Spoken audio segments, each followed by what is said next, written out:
Sortie de route pour cet automobiliste, surpris par la tempête de neige, plus aucune visibilité, en quelques heures, les routes sont devenues impraticables.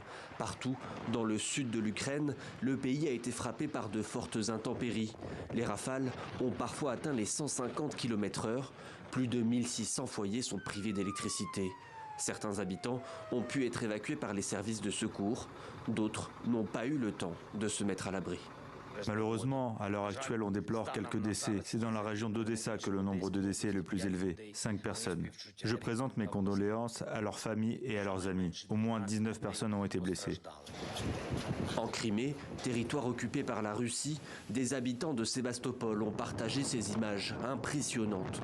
Des vagues de plusieurs mètres de haut et une mer hors de contrôle qui a ravagé toute une partie du littoral. Les médias russes vont même jusqu'à parler de méga tempêtes, avec là aussi plusieurs morts et des milliers de personnes privées d'électricité. C'était probablement un ouragan après tout. Vous pouvez voir vous-même que la mer a débordé de partout. Cela n'est jamais arrivé auparavant. Nous attendons que tout cela soit réglé. Les gens sont toujours évacués.